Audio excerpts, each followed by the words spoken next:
welcome back to the PhatPhish Guitar Studio. I'm Dave, and in this video we're going to be talking a bit about how we name chords.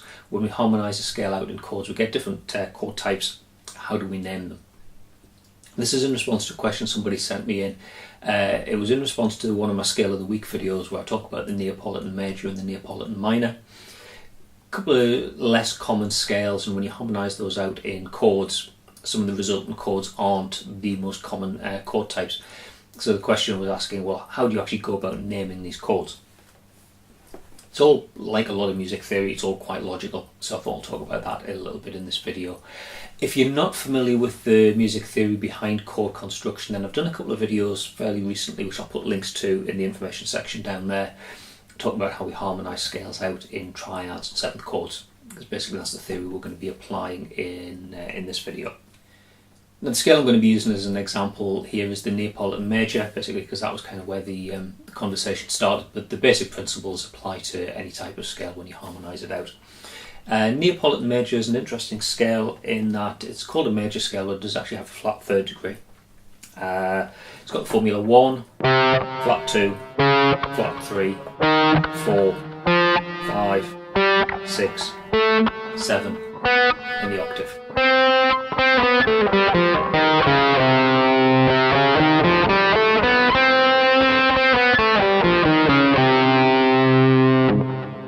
So as you can hear, quite an interesting sound, but let's see what happens when we try and harmonise that out in chords.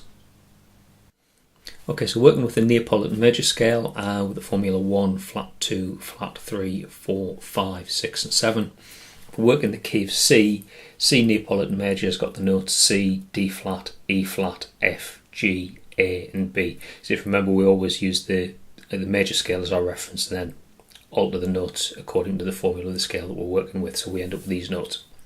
To begin with, let's harmonise the scale out in triads.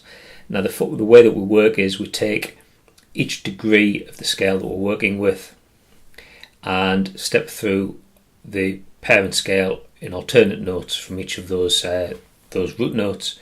So if we do that, we end up with these chords here. So in the first degree, we've got C minor chord, C minor triad, formula 1, flat 3, 5, fairly familiar. On the second degree, we've got D flat augmented, that's got the formula 1, 3, sharp 5. We've also got an augmented triad on the third degree, which is E flat augmented, E flat, G and B. Got a regular F major triad on the fourth degree, F, A and C.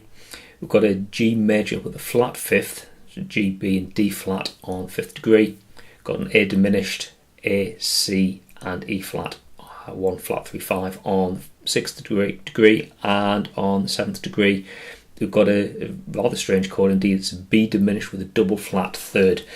Now that double flat third is kind of similar to a second degree, so you could think of this as being a sus2 chord, but because we're working with strict triads, which has to be alternate notes from the parent scale, we have to name that third degree as some kind of a third.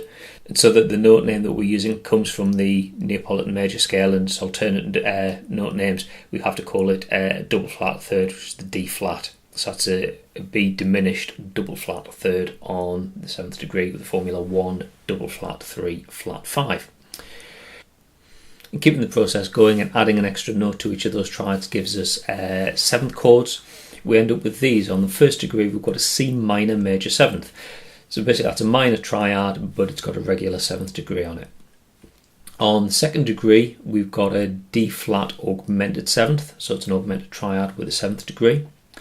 The third degree, we also had an augmented triad, but when we extend this out to a seventh chord, it's actually got a flat 7, and we'll call that an E flat 7 sharp 5. It's like a dominant seventh chord, but it's got a sharp fifth degree. So it's different to an augmented seventh because it's got a flat seventh and not a regular seventh. Regular dominant seventh on fourth degree, and we've got a dominant seventh flat 5 on fifth degree, 1, 3, flat 5, flat 7. We've got a half diminished on sixth degree, A, C, E flat and G, and we've got a B half diminished double flat third on seventh degree, B, D flat, F and A. Now the main point of this video is how we actually name the chords. And what you need to think about is there's actually two elements to the chord name. There's the note name that the chord's built on, So in this case, C, D flat, E, F, G, A, and B.